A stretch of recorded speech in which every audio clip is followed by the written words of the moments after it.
Hello and welcome to Tinkerkit 4, where today we're going to use some of the circuits we've already worked on before, add a couple more things to it.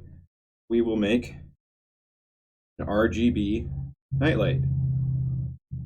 When we change the potentiometer that we've already used, when we cover up the photoresistor that we've already used, we can use a new component, an RGB LED, and change its color. Off when there's light, turns on when there's no light. Let's go ahead and break this circuit down. Done this one a little differently than you will for clarity reasons, but I'll get to that in just a moment. Otherwise, it'll be the exact same. So to start, we're going to need 1, 2, 3 blue jumpers. I'm going to need 1 green jumper. Need 1, 2, 3, 4 red jumpers. And we will need 1, 2, 3, 4 black jumpers. We'll also need 3 330 ohm resistors, 1 10K resistor, our photodiode from the previous lab, a potentiometer, and a new piece to our kit, this RGB LED.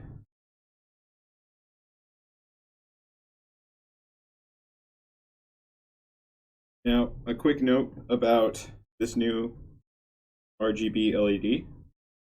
Notice it has 4 pins on it. We arrange the pins so that the longest pin is on the top side. Then the colors we have is the top one.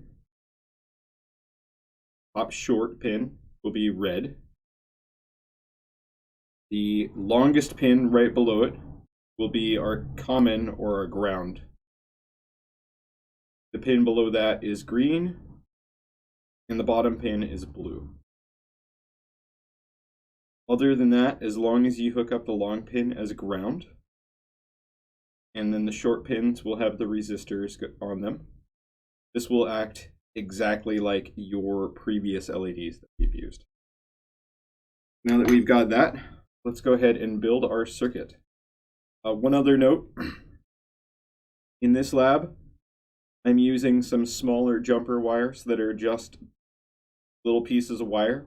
I do this in the circuit just so that I have less jumper wires up and in the way, and make it a little bit cleaner so that you guys can see where everything goes. Your jumper wires will work just fine for all of this lab. This is done just for clarity. So I'm going to start by taking this RGB LED, and I'm going to have the common ground closed up. You will have to spread the pins out a little bit on these. And I'm going to put this in 1 through 4 in column A. Now, right from the get-go,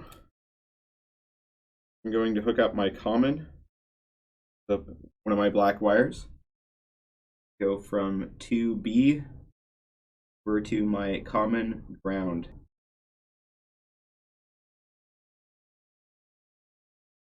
You can see why I'm using these short wires. It's easier to see what's going on. Next, I am going to take my 3 330 ohm resistors. I'm going to bridge from 1D over to 1H, or roughly in that area. I'm going to go 3D over to 3H, or roughly in that area.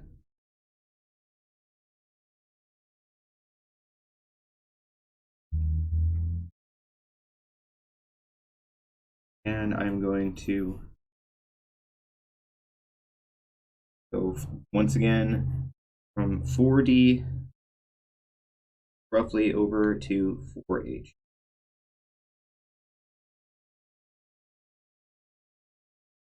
It is important to make sure that none of your resistors touch the other resistors, or you will create a short. So we'll start with the topmost one. I'm going to take a blue wire here. And in this case, I'm actually going to do this a little bit differently than what they call out. No, we'll just do it the way it calls out in the sheet. So we're going to go AI. AI will go to digital pin 11. We're going to take a green jumper. We're going to go from 3I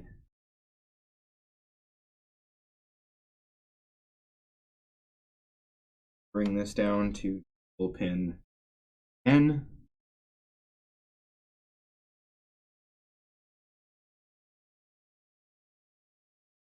In this case, we'll use red jumper. We'll go from 4I to digital pin 9. Now a note here, you may notice that the pins we're using are different than the ones we've used previously. And you will also notice that all of these have symbol next to them. If you read through the lab, you'll notice that this denotes that this is a PWM pin. This pulse width modulation. What that means is that these pins can simulate an analog signal out. What they'll do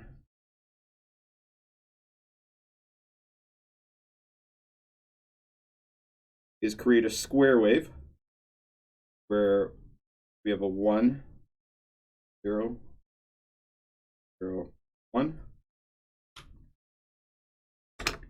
And it will send a high-low signal out. What it does is our LED will average these signals out to create a voltage that's somewhere between 5 volts, 0 volts, and in this case, we'll just call this 3 volts. So your LED will effectively see 3 volts. We can change the amount of power going into our LED. This will allow us to give it different amounts of power to the RGB, the red, green, blue pins, so that we can create varying colors and varying shades.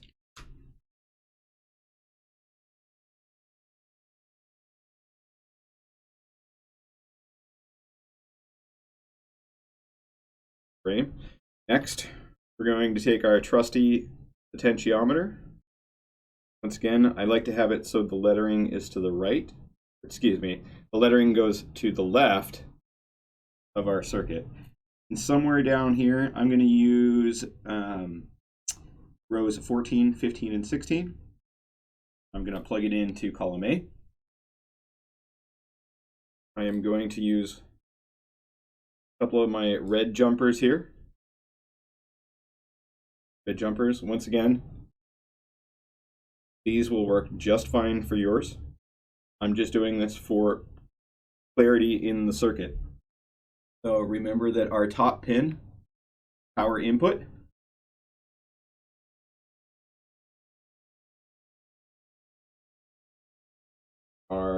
bottom pin is our ground.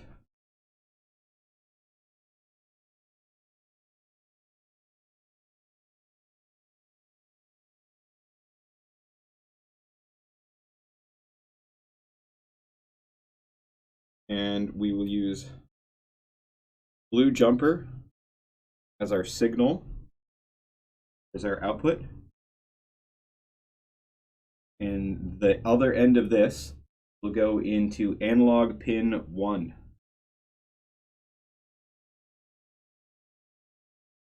The moment we have something like this.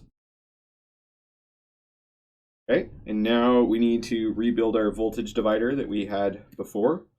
If you already have this built from your previous lab, you do not need to tear it all apart, but please note that the RGB LED up here, the ground wire, and the resistors change place. So if it's not working, double check that you set that up correctly. So our photoresistor is non-directional, so we don't care about that. I'm going to use 22 and 24. I'm going to take the 10K resistor from our previous lab. I'm going to go from 24 to 27.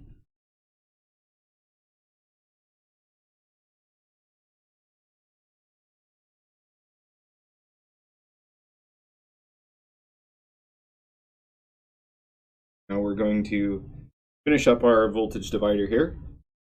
Need a power input, so I will use a red jumper. It goes into the top of the photoresistor, so row 22, and I'm going to bring it over to my common power in. We're going to take a black jumper wire and go from the bottom of our voltage divider, so in this case 27, and we'll bring it over to our common ground. We'll take our last blue jumper wire, and this will go from the center of our voltage divider, is row 24. This other end will go to A0. Now we're almost done. Just need to connect our common positive and negative rails to ground and power.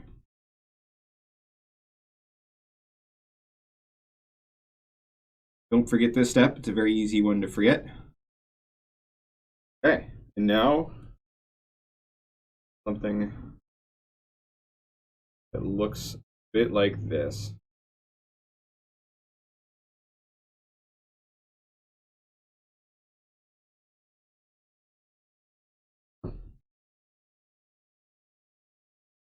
Go ahead and run the code, and then we'll go get into what the actual code is doing. Don't forget to connect to your Arduino.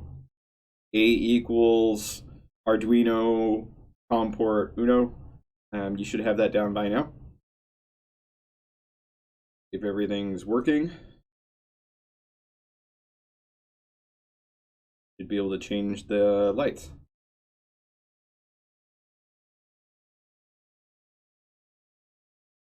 There we go.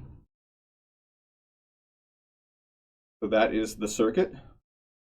Let's take a look at the code. We'll go over that a little bit.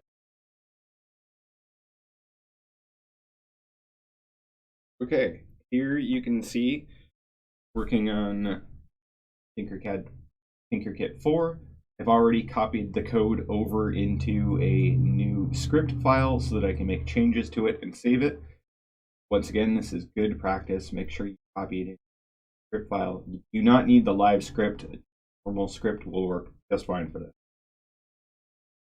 So we've got a bunch of comments that talks about the code, but we're going to start down here on line 23.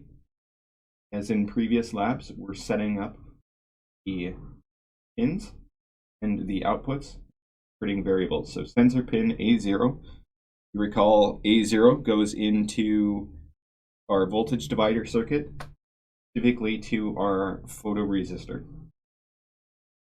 We have pot pin A1. This is our potentiometer, which we can use to vary the voltage going in and out of the circuit. The Arduino can read it and change the color of our LED. We also set D9, D10, and D11 as our color pins, our LED color pins. They are named appropriately: R pin, red pin, green pin, blue pin. And we set our threshold as 3.5. This is the threshold for our photodiode, essentially how much light we need to have to turn on the circuit. So we go into a now familiar while loop, which will run forever, because nothing changes this one. We set a new variable, which is the combination of reading the voltage of the sensor pin, a new variable of the potentiometer, which reads the voltage of our pot pin. And then down here we get into some nested if and if-else statements. So to start, it checks to see if the photoresistor is below our threshold. So if it's below 3.5, then this if statement starts and it goes down to the next line. From here, you can see if and if-else statements with two variables in here that both have to be correct to start. So if our potentiometer is greater than or equal to 0, and our potentiometer is below or equal to 1. So essentially this is saying that it's in between this range, between 0 and 1. Then the RGB turns on, the red turns on. Down below we do an if or an else if statement, very similar to the one above, but there is something to point out here. So when the potentiometer is greater than, and the potentiometer is less than or equal to 2, you will notice that unlike the line right above it, where they have is greater than or equal to, simply greater than. This is because above we've included 1 as our less than or equal to 1. If we put it in here, we'll have some errors in our code. Essentially, this says everything above 1 will work because we've already used 1. This. As we go down, you can see just more conditions. That if it's in between these ranges, then certain colors will go on. And then for our initial if-else statement, else, so our light threshold is too high, then it turns everything off. Ends that while loop, pauses for half a second, and then ends this and starts all over. That is our code. I hope this has been helpful to you, and we'll see you again in Tinkercad 5.